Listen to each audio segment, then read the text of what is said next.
In three, two, one.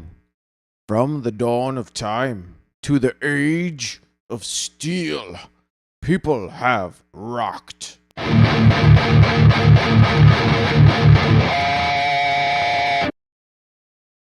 Hello and welcome to Massive Riffs. I'm your host, Dr. Massive. It's been a little while. It's good to be back. So, this video, we're going to give a really important mixing tip, and we're going to go ahead and give it to you at the beginning of the video because at Massive Riffs, you don't have to wait. So, this tip, when starting your mix, meaning that you have all of your bus signals done, take your drum bus or specifically your drum kick track, and set the fader so that thing's hitting at about 70 to 80%. Okay, and then take that and run a limiter on your master bus and run a second limiter on your master bus and dial in those two limiter settings, doing half the work with the first one, half the work with the second one, to really bring up that kick. Make that kick the beginning of your mix. And the reason you're going to do that, well,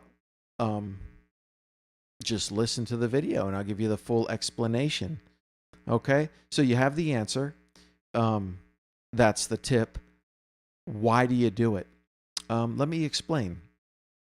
So I think I've just started to see some of the other content creators out there starting to mention the drums. In modern mixes, specifically in rock, the drums are loud. They're very, very big.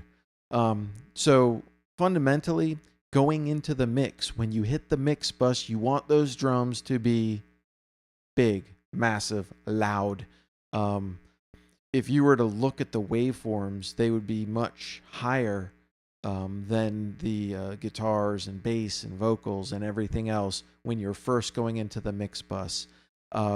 What we have found here at Massive Riffs, and I know I'm seeing it all over the place, the drums can just be louder, and they can be when you're mixing in 32 bits and you're mixing down to 24-bit. There's so much more room to hold on to everything, and if you want to capture that pristine, distinct, just perfect translation of a drum signal on the other side of the mix bus, it has to be loud.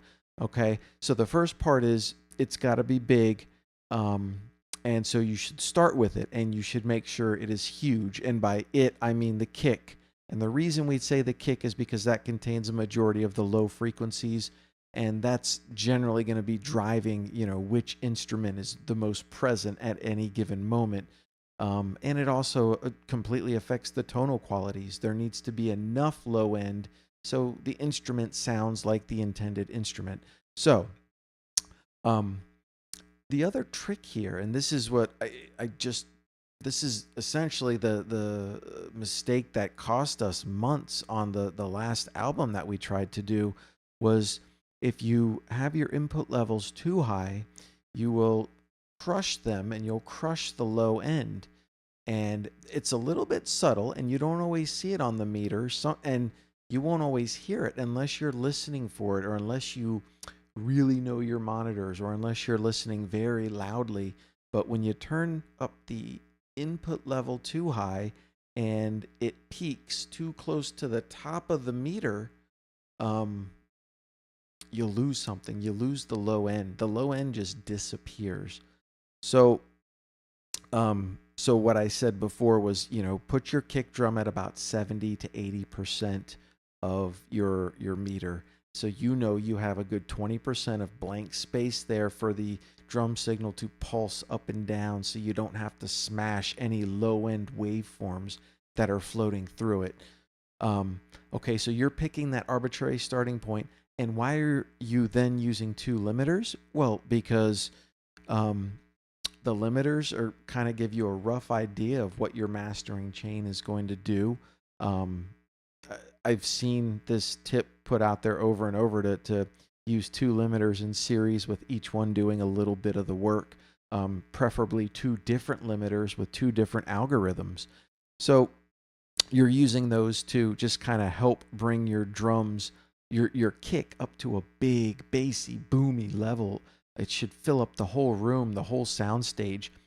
Then from there, you can begin adding in the other instruments and bringing them up little by little and getting them all into range. And you want to get them all into the ballpark, but you want to begin the ballpark by setting your drums at a very high, loud level, essentially peaked, right? Peaked with a little bit, a 20% buffer on your meter to maintain your bass. So, and especially to maintain the bass when the bass from the drums and all the other tracks all mixes together. It's going to bump up and down, so you need a little bit of space there.